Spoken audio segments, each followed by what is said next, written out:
Hello students, हम यहाँ पे इकोनॉमिक्स और पब्लिक इंटरप्राइजेज से कुछ इंपॉर्टेंट क्वेश्चंस को डिस्कस करेंगे। तो चलिए स्टार्ट करते हैं। क्वेश्चन है the oldest form of organisation of public enterprises. तो पब्लिक इंटरप्राइजेज की सबसे ओल्डेस्ट फॉर्म कौन सी है?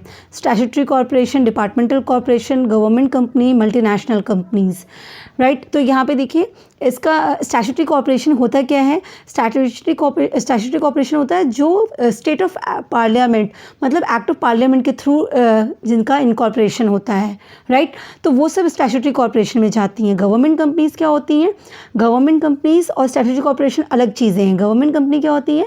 जब जिन कंपनीज की मोर देन मतलब नॉट लेस देन 51% जो शेयर्स है वो गवर्नमेंट के पास होते हैं, ठीक है। मतलब चाहे स्टेट गवर्नमेंट के पास हो, चाहे सेंट्रल गवर्नमेंट के पास हो, चाहे पार्शली सेंट्रल और पार्शली स्टेट के पास हो, या दो से ज़्यादा स्टेट के पास हो, मतलब नॉट लेस देन 51% जो शेयर्स की होल्डिंग है वो इनके पास होती है। तो उस तरह की कंपनीज को हम गवर्नमेंट कंपनी कहते हैं, राइट। सो आंसर यहाँ पे क्या होगा? Departmental corporation.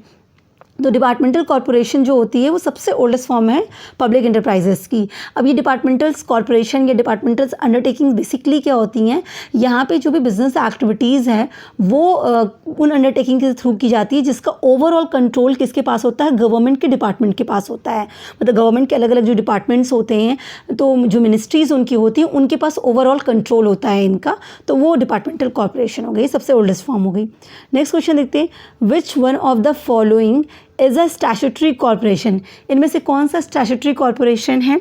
तो स्टैट्यूटरी कॉर्पोरेशन क्या होता है हमने भी बताया। स्टैट्यूटरी कॉर्पोरेशन मतलब जो स्टैब्लिश जो रजिस्टर हो रही है कंपनीज एक्ट के हिसाब से नहीं, जो रजिस्टर हो रही हैं एक्ट ऑफ पार्लियामेंट के हिसाब से, है ना। मतलब पार्लियामेंट में उनका प्रॉपर एक्ट पास हो रहा है, उसके हिसाब से जो स्टैब्लिश होती हैं वो स्टैट्यूटरी कॉर्पोरेशन होती हैं। सो यहाँ पे ऑप्शन क्या है? Food corporation of India, Hindustan machine tools, Chittaranjan locomotive works, steel authority of India. देखिए जो एचएमटी वगैरह है, सेल वगैरह है, भेल है, ये सब क्या है? ये सब आपकी गवर्नमेंट कंपनीज में आती हैं, ना कि स्टैट्यूटरी कॉर्पोरेशन में। सो आंसर क्या हो जाएगा यहाँ पे? Food corporation of India. Food corporation of India actually एक एक्ट के थ्रू फ्रेम हुआ है जिसका नाम है फूड कॉर्पोरेशन एक्ट 1964। तो स्टैट्यूटरी कॉर्पोरेशन एक्ट के थ्रू बनती है। जैसे आरबीआई है, आरबीआई का एक्ट है, आरबीआई एक्ट 1934। तो ये क्या हुआ? इनका प्रॉपर एक्ट पास हुआ, उसके हिसाब से इन पे रूल एंड रेगुलेशन लगा, तो ये स्टैट्यूटरी कॉर्पोरेशन हो गई, है ना। पार्लियामेंट के थ्रू ये पास होके बनी है। इसी तरह एसबीआई है आपकी, एलआईसी है आपकी, यूटीआई है, ये सब क्या है? ये स्टैट्यूटरी कॉर्पोरेशन हो गई। जबकि ये सब जो आपकी नवरत्न कंपनीज वगैरह हैं ये सब क्या है? गवर्नमेंट कंपनीज में आ जाती हैं। नेक्स्ट क्वेश्चन देखते हैं, the shares of government company are purchased in name of which of the following.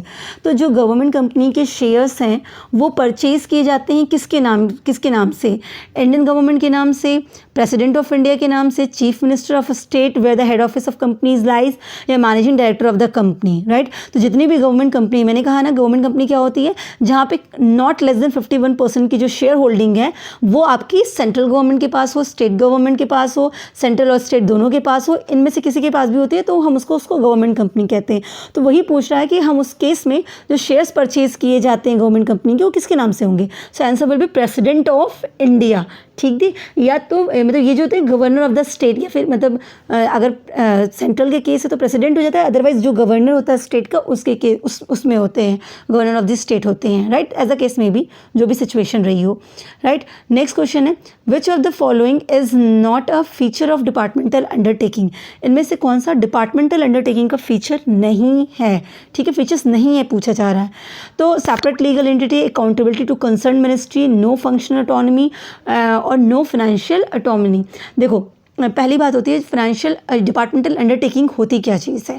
तो देखिए डिपार्टमेंटल कुछ इंपॉर्टेंट फीचर्स हैं जिनसे एमसीक्यूज या क्वेश्चंस फ्रेम होते हैं। पहली बात तो डिपार्टमेंटल अंडरटेकिंग्स क्या होती है? गवर्नमेंट की जो एक डिपार्टमेंट्स की अंडरटेकिंग, मतलब गवर्नमेंट जैसे मिनिस्ट्रीज़ होती हैं, रेलवे मिनिस्ट्री हो गई, है ना, फिनांस मिनिस्ट्री है, तो जो डिपार्टमेंट्स की अलग अलग मिनिस्ट्री है ना उनके पास इनका ओवरऑल कंट्रोल होता है। किसका? डिपार्टमेंटल अंडरटेकिंग्स का ओवरऑल कंट्रोल होता है। मतलब जिन अंडरटेकिंग्स का कंट्रोल किसी गवर्नमेंट के डिपार्टमेंट्स के पास होता है उनको हम डिपार्टमेंटल अंडरटेकिंग कहते हैं, राइट। इनकी क्या होती है, इनकी अपनी कोई एंटिटी अलग से नहीं होती। जनरली कंपनीज़ की अपनी एंटिटी होती है ना, सेपरेट लीगल एंटिटी, कंपनी का मतलब भी हो जाता है। लेकिन ये जो होती हैं, इस तरह की जो कंपनीज़ होती हैं, मतलब ये जो डिपार्टमेंटल अंडरटेकिंग्स होती हैं, इनकी अपनी सेपरेट लीगल एंटिटी नहीं होती। इनका मतलब गवर्नमेंट है ना। तो जैसे कि रेलवे है आपका, है ना, या फिर आपके ये पोस्ट ऑफिस है, टेलीग्राफ है, ये सब क्या, ब्रॉडकास्टिंग है जो रेडियो का, ये सब क्या है, ये सब आपकी किसी न किसी मिनिस्ट्री के अंदर, गवर्नमेंट की मिनिस्ट्री, उनके डिपार्टमेंट्स के अंदर हैं। तो ये अपने में कुछ नहीं है, मतलब रेलवे का अपना कोई सेपरेट एंटिटी नहीं है, ये पूरा गवर्नमेंट का है माना जाता है। रेलवे मतलब गवर्नमेंट, क्योंकि ये डिपार्टमेंटल अंडरटेकिंग है, राइट। तो डिपार्टमेंटल अंडरटेकिंग में इनकी कोई सेपरेट एग्जिस्टेंस नहीं होती, गवर्नमेंट से बाहर कोई एग्जिस्टेंस नहीं है, मतलब ये मतलब गवर्नमेंट हो गया, राइट। दूसरी चीज़, इनको इनका जो फंड मिलता है ना, वो फंड कहाँ से आता है, गवर्नमेंट के बजट से आता है। जो यूनियन बजट बनता है ना, तो बजट में जो फंड एलोकेट होता है, वहीं से इस तरह की डिपार्टमेंटल अंडरटेकिंग्स को फंड मिलता है। अब ये जो डिपार्टमेंटल अंडरटेकिंग्स अपना वर्किंग करेंगे और जो रेवेन्यू जनरेट होगी, मतलब जो प्रॉफिट इनको होगा, वो प्रॉफिट इनको गवर्नमेंट की ट्रेजरी में सबमिट करना पड़ता है, राइट। तो ये जो चीज़ें, ये बस ध्यान रखनी होती हैं कि इनका अपना कोई एग्जिस्टेंस नहीं होता है ना। ये एकदम सेपरेट लीगल एंटिटी नहीं है गवर्नमेंट से, गवर्नमेंट मतलब यही है, राइट। तो इन गवर्नमेंट की मिनिस्ट्रीज़ के थ्रू ये रेगुलेट होती है। ये सब बातें अगर ध्यान रहेंगे तो ये डिपार्टमेंटल क्लियर हो जाता है। तो कौन सा फीचर नहीं है, तो अब देखिए सेपरेट लीगल एंटिटी होता है क्या, नहीं होता है, ये फीचर नहीं है इनका, क्योंकि ये सेपरेट लीगल एंटिटी है ही नहीं है इनका, मतलब इनका ओनर से अलग कोई मतलब ही नहीं है, गवर्नमेंट मतलब ही यही है, उन्हीं की अंडरटेकिंग है। Accountability to concern ministry, yes, ये अकाउंटेबल होती हैं, जिस मिनिस्ट्री के अंदर ये होती हैं उनके प्रति इनकी अकाउंटेबिलिटी होती है, उनको सारी चीज़ें, उनकी जवाबदेही होती है कि क्या कैसे हुआ। इनके पास कोई फंक्शनल ऑटोनॉमी नहीं होती, क्योंकि पूरी तरीके से किसके थ्रू कंट्रोल्ड है, गवर्नमेंट के थ्रू। तो जो भी काम करना है वो कौन बताएगा, गवर्नमेंट बताएगा। तो फंक्शनली ये अपने आप से कोई काम नहीं कर सकती हैं, इनके पास की स्वतंत्रता नहीं होती है। इसी तरीके से फाइनेंशियल ऑटोनॉमी की बात करते हैं, तो इनका जितना भी फंड्स है वो किसके थ्रू प्रोवाइड किया जाता है, गवर्नमेंट के थ्रू। बजट में इनके लिए फंड एलोकेट होगा, उसी से इनका काम होगा। तो बेसिकली ये सब तो है ही अंडर डिपार्टमेंटल अंडरटेकिंग के फीचर्स, क्योंकि इनके पास फाइनेंशियल ऑटोनॉमी नहीं होती, इनके पास फंक्शनल ऑटोनॉमी नहीं होती है, ये मिनिस्ट्रीज को अकाउंटेबल होते हैं, लेकिन इनकी सेपरेट लीगल एंटिटी नहीं होती है, ठीक है। इनसे जनरेट होने वाली जो रेवेन्यू प्रॉफिट होता है वो भी कहाँ जाता है, गवर्नमेंट की ट्रेजरी में जाता है। क्लियर है। नेक्स्ट क्वेश्चन देखते हैं। नेक्स्ट क्वेश्चन है, in which year did consumer protection act came into existence. जो ऑप्शन है उसके हिसाब से आपको बताना है कि कंज्यूमर प्रोटेक्शन एक्ट कब एग्जिस्टेंस में आया। तो आंसर यहाँ पे तो क्या हो जाएगा, 1986। लेकिन एट प्रेजेंट की अगर बात करें तो कंज्यूमर प्रोटेक्शन एक्ट जो है 2019 हो गया है, ठीक है। जैसे पहले कंपनीज एक्ट 1956 होता था, बाद में कंपनीज एक्ट 2013 हो गया, वैसे ही कंज्यूमर प्रोटेक्शन एक्ट 1986 था, जो कि अब क्या हो गया है, कंज्यूमर प्रोटेक्शन एक्ट 2019 हो गया है, राइट। नेक्स्ट क्वेश्चन देखते हैं, विच of the following public sector undertaking is established by passing a special law in parliament. तो कौन सी पब्लिक सेक्टर अंडरटेकिंग्स है, राइट, मतलब गवर्नमेंट्स की, तो जो कि इस्टेब्लिश होती हैं पार्लियामेंट में एक स्पेशल लॉ पास करके, मतलब जैसे हम कहते हैं एक्ट ऑफ पार्लियामेंट, मतलब पार्लियामेंट में क्या होगा, उनके रिगार्डिंग डिस्कशन होगा, उसको पास किया जाएगा, एक्ट में कन्वर्ट होगा, मतलब दोनों हाउसेज डिस्कस करेंगे, फिर उसको पास किया जाएगा और फिर उसके बाद उसका एक्ट बनेगा। तो उसको आप क्या कहेंगे, तो आप ध्यान दीजिएगा, जितनी भी ऐसी चीज़ें हैं जो पहले बिल में आएंगी, बिल के बाद जो भी ऑर्गेनाइजेशन, जो भी कंपनीज, जो भी चीज़ें आपको दिख रही हों, जहाँ पहले बिल आएगा, फिर लोअर हाउस और अपर हाउस, मतलब लोकसभा और राज्यसभा दोनों मिलकर उसको पास करेंगे, बिल को पास करेंगे। पास करने के बाद प्रेसिडेंट की साइन होगी और एक्ट में कन्वर्ट होगा, और उसके बाद वो अपना काम शुरू करेगा, मतलब वो कॉर्पोरेशन, वो ऑर्गेनाइजेशन, वो कंपनी। तो उस सब को हम यही कहते हैं कि वो स्पेशल लॉ इन पार्लियामेंट के अंदर पास हुई हैं, और इस तरह की चीज़ को हम स्टैट्यूटरी कॉर्पोरेशन कहते हैं, क्योंकि स्टैट्यूट ने इनको बनाया है। स्टैट्यूट ने मतलब आपके लॉ ने, आपके पार्लियामेंट ने इनको बनाया है, इसीलिए स्टैट्यूटरी कॉर्पोरेशन हो जाती हैं। ये सब मैंने अभी पहले एग्जाम्पल दिया, आरबीआई वगैरह सब यही हैं, ठीक है।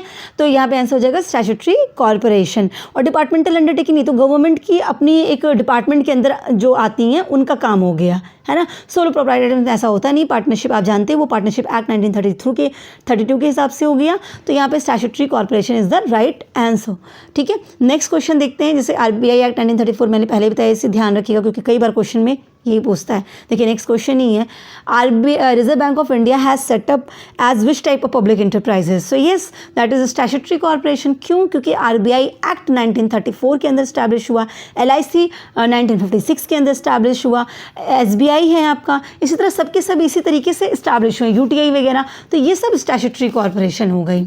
राइट। अब हम नेक्स्ट क्वेश्चन देखते हैं, departmental undertakings are financed through, departmental undertakings को कहाँ से फाइनेंस मिलता है, हमने पहले डिस्कस कर लिया। ऐसा नहीं कि उनको फाइनेंशियल इंस्टीट्यूशन से लोन लेना होगा, वो शेयर्स और डिवेंचर इशू कर सकती हैं, बिल्कुल भी नहीं वो इशू कर सकती हैं।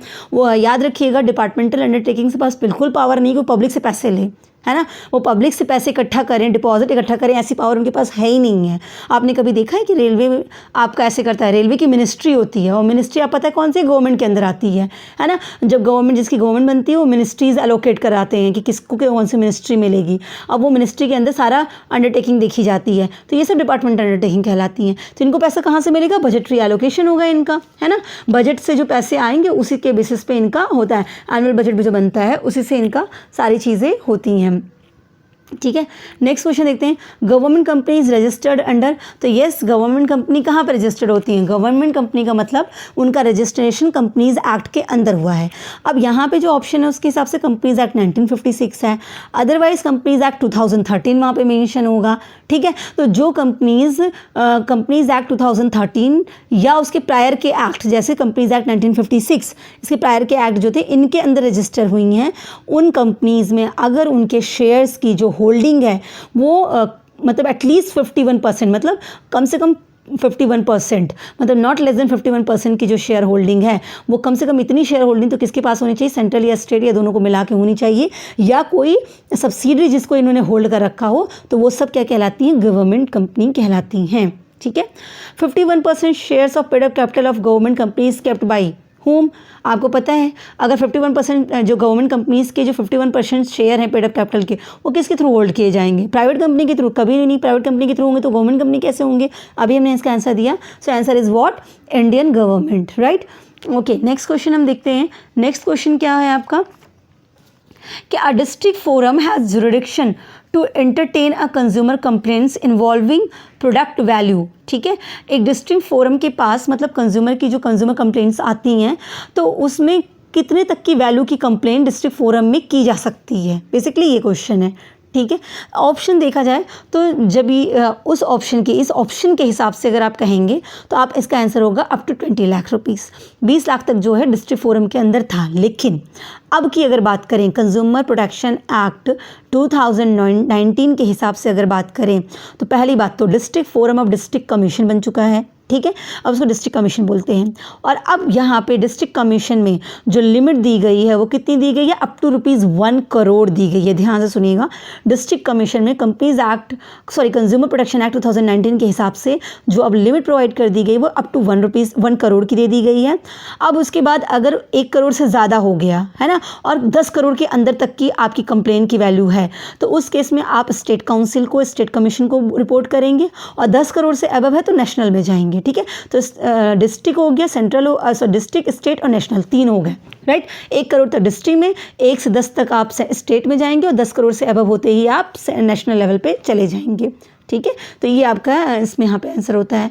अब क्वेश्चन है, departmental undertakings are suitable in case of, departmental undertakings किस केस में सुटेबल होती है, national security, commercial undertaking, industrial undertaking, infrastructure facilities. So basically यहाँ पे आंसर होगा नेशनल सिक्योरिटी के लिए, है ना। तो जो चीज़ें, जो सर्विसेज जो पब्लिक के वेलफेयर के लिए होती हैं, और पब्लिक वेलफेयर जहाँ पे सबसे ज़्यादा इंपॉर्टेंट होता है, उन सब चीज़ों को डिपार्टमेंटल अंडरटेकिंग के में रखा जाता है बेसिकली, है ना, जो सबके लिए प्रोवाइड हो सके। वहाँ बेनिफिट्स और कमर्शियल पर्पज़ या इंडस्ट्रियल पर्पज़, प्रॉफिट मोटिव्स के बेसिस पे नहीं रखा जाता। इसके लिए तो गवर्नमेंट कंपनीज हैं जहाँ से आप प्रॉफिट कमा सकते हैं। तो डिपार्टमेंटल अंडरटेकिंग्स में सोशल वेलफेयर जो है पब्लिक के लिए इंपॉर्टेंट होता है, और ये नेशनल सिक्योरिटी का मैटर होता है। ये सबसे डिस्कस मतलब इसके लिए शेयर्स सभी के पास नहीं होते हैं, मतलब प्राइवेट में इसमें कोई भी लेना देना नहीं होता है। ठीक है, ये उनकी डिपार्टमेंट, उनकी मिनिस्ट्रीज़ के अंदर आता है। नेक्स्ट क्वेश्चन देखते हैं, नेक्स्ट क्वेश्चन है, reconstruction of sick public sector units is taken by. तो जो पब्लिक सेक्टर यूनिट्स हैं जो सिक हो गई हैं, सिक होने का मतलब, सिक मतलब बीमार होता है, मतलब जो बिल्कुल भी प्रॉफिट नहीं दे रही हैं, डूब रही हैं, है ना, इस तरह की जो कंपनी पब्लिक सेक्टर यूनिट्स होती हैं, उनको अगर रिकंस्ट्रक्शन करना हो, उनको वापस से जैसे आप कहते हैं ना रिकंस्ट्रक्शन करना, मतलब कि जिससे वो वापस से प्रॉफिट में कन्वर्ट हो सकें, तो सिक यूनिट्स को नॉर्मल यूनिट्स में कन्वर्ट करने के लिए कौन कौन इसकी जिम्मेदारी लेता है, जो पब्लिक सेक्टर यूनिट्स होती हैं उनको सही करने के लिए कौन जिम्मेदारी लेता है। तो देखिए फेरा, IDBI ये सब तो है ही नहीं है, so answer is BIFR। BIFR क्या होता है, board for industrial and financial reconstruction. तो ये इंडस्ट्रियल एंड फाइनेंशियल रिकंस्ट्रक्शन के लिए बोर्ड बनाई गई है, वो पब्लिक सेक्टर यूनिट्स की 6 यूनिट्स को ही रिकंस्ट्रक्ट करती है। नेक्स्ट क्वेश्चन है स्टैट्यूटरी कॉर्पोरेशन आर। अब आपको अच्छे से पता है स्टैट्यूटरी कॉर्पोरेशन क्या होगा, क्योंकि आपको पता है कि एक्ट ऑफ पार्लियामेंट के थ्रू हुआ है। तो पहली बात तो ये प्राइवेट हो नहीं सकता है, सो प्रोप्राइटरशिप हो नहीं सकती, जॉइंट स्टॉक कंपनी होगी नहीं, तो पब्लिक इंटरप्राइजेज इसका राइट आंसर होगा, राइट। नेक्स्ट क्वेश्चन देखते हैं, विच of the following do not justify the objective of establishing public sector enterprise. इनमें से कौन सा है जो जस्टिफाई नहीं करता है कि पब्लिक सेक्टर एंटरप्राइज को स्टैब्लिश किया जाए, उसके ऑब्जेक्टिव को जस्टिफाई नहीं करता है। तो पब्लिक सेक्टर एंटरप्राइज से इकोनॉमिक ग्रोथ अचीव होगी, ये बात सही है, मतलब ये ऑब्जेक्टिव पब्लिक सेक्टर को एंटरप्राइज को बनाने से ये ऑब्जेक्टिव अचीव हो सकता है। रीजनल बैलेंस रहेगा, भाई कहाँ पब्लिक सेक्टर एंटरप्राइज डालना है, कहाँ नहीं डालना है, कौन से सेक्टर को डेवलप करना है, तो ये रीजनल बैलेंस मेंटेन किया जाता है, ये बिल्कुल सही बात है। सोशल वेलफेयर बिल्कुल सही बात है। Achieve nuclear power development in the country, nuclear power, परमाणु ऊर्जा को डेवलप करना कंट्री, तो ये तो कोई ऑब्जेक्टिव ही नहीं पब्लिक सेक्टर एंटरप्राइजेस का, मतलब बेसिकली इस ऑब्जेक्टिव के साथ तो स्टैब्लिश नहीं की जाती है, तो ये इसके लिए जस्टिफाई नहीं होगा। नेक्स्ट क्वेश्चन है government companies have dash status. Government companies के पास कैसा स्टेटस होता है, आर्टिफिशियल, लीगल, नेचुरल। तो देखिए गवर्नमेंट कंपनीज होती हैं, इनके पास जो स्टेटस होता है वो कैसा होता है, लीगल स्टेटस होता है ना। तो ये लीगल कंपनीज होती हैं बेसिकली, तो इसलिए यहाँ पे क्या होगा कि आंसर हो जाएगा ऑप्शन नंबर बी। तो इनको जो है कंपनीज एक्ट के हिसाब से रजिस्टर होना पड़ता होगा, रजिस्टर होने के बाद जो इनकी शेयर्स गवर्नमेंट के पास होती हैं और ये एक लीगल कंपनीज होती हैं, राइट। नेक्स्ट क्वेश्चन देखते हैं, डिसइन्वेस्टमेंट इन PSE इम्प्लाइज, मतलब पब्लिक सेक्टर एंटरप्राइजेस। तो पब्लिक सेक्टर एंटरप्राइजेस में डिसइन्वेस्टमेंट का क्या मतलब निकलता है, इसका क्या मतलब हुआ।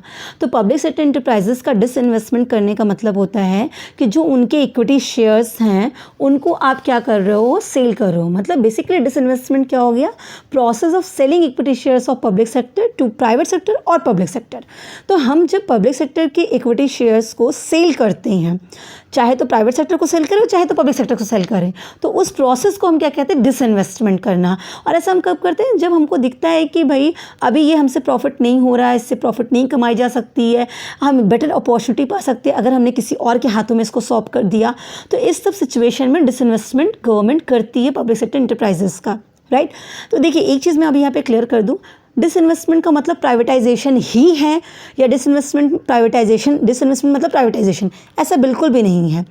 मतलब डिसइन्वेस्टमेंट के थ्रू प्राइवेटाइजेशन हो सकता है, पर डिसइन्वेस्टमेंट प्राइवेटाइजेशन ही है, दोनों एक ही चीज़ है, ऐसा बिल्कुल भी नहीं है। प्राइवेटाइजेशन में बेसिकली क्या होता है, गवर्नमेंट अपनी जो होल्डिंग है शेयर्स की, वो मतलब 51% से ज़्यादा का ट्रांसफ़र कर दे देगी प्राइवेट सेक्टर को। तो यहाँ प्राइवेट सेक्टर का इन्वॉल्वमेंट बढ़ जाता है ना, क्योंकि गवर्नमेंट की जो पब्लिक सेक्टर की अंडरटेकिंग है उसके शेयर्स किसको दे दिए गए, मोर देन 51% शेयर किसको दे दिए गए, प्राइवेट सेक्टर को दे दिए गए। दैट इज़ प्राइवेटाइजेशन करना। और अगर मैं कह रही हूँ कि डिसइन्वेस्टमेंट सिर्फ प्राइवेटाइजेशन नहीं है, वो प्राइवेटाइजेशन नहीं भी हो सकती है, तो उस केस में क्या मतलब निकला, यहाँ पे क्या करेंगी गवर्नमेंट, क्या करेगी, अपनी पब्लिक सेक्टर यूनिट्स जो होंगी उनका लेस देन 49%, मतलब 49% या उससे कम जो शेयर्स है वो किसको देंगी, दूसरे सेक्टर्स को प्रोवाइड करेंगी, प्राइवेट सेक्टर को ही प्रोवाइड करेंगी, पर लेस देन 49% करेंगे, मतलब ओनरशिप अपने पास ही रखेंगी। सिर्फ आपको क्या दे रही, वर्किंग के लिए, एफिशिएंसी दिखाने के लिए एरिया एक्सपोजर दिया जा रहा है कि जिससे जो चीज़ें नहीं हो पा रही हैं वो हो सकता है डेवलप कर दी जाए। तो डिसइन्वेस्टमेंट मतलब प्राइवेटाइजेशन ही है, ऐसा कहना गलत होगा, दोनों में बेसिक से डिफरेंस है, राइट। तो डिसइन्वेस्टमेंट मतलब एक प्रोसेस होता है जहाँ पे पब्लिक सेक्टर एंटरप्राइजेस की जो इक्विटी शेयर्स उसको सेल किया जा रहा है। अब वो प्राइवेट को सेल किया जाता है और पब्लिक सेक्टर को भी सेल किया जा सकता है, लेकिन प्राइवेटाइजेशन डिसइन्वेस्टमेंट नहीं है, दोनों में डिफरेंस है, ये ध्यान रखिएगा, ठीक है। नेक्स्ट क्वेश्चन देखते हैं, the process whereby a manager shares his work and authority with his subordinate. तो उस प्रोसेस को आप क्या कहेंगे, जहाँ पे मैनेजर्स अपनी वर्क और अपनी अथॉरिटीज़ को सबऑर्डिनेट के साथ शेयर करता है, मतलब काम भी शेयर करेगा और अथॉरिटी मतलब अपने एक तरीके से जो पावर है ना, उसको भी शेयर करेगा, तो उसको आप क्या कहेंगे। तो that is called what, delegation, मतलब प्रत्यायोजन करना, डेलीगेट कर देना कि आपको ये वर्क है, आपको ये है, दैट इज़ कॉल्ड डेलीगेशन, ठीक है। नेक्स्ट देखते हैं, which are the following industry is not reserve for public sector undertaking, इनमें से कौन सी ऐसी इंडस्ट्री है जो पब्लिक सेक्टर अंडरटेकिंग के लिए रिजर्व नहीं है, मतलब इसमें काम सिर्फ पब्लिक सेक्टर ही कर सकते हैं, बाहर का कोई नहीं कर सकता है। तो atomic yes that is reserved सिर्फ पब्लिक सेक्टर अंडरटेकिंग, क्योंकि नेशनल सिक्योरिटी की वजह से भी ये रीजंस हैं। एटॉमिक हो गया, रेलवे हो गया, आर्म्स इंडस्ट्री हो गई, लेकिन yes sugar industry is not reserve for public sector undertakings. So I hope आपको क्लियर हुआ होगा। Wish you all the best, thank you so much.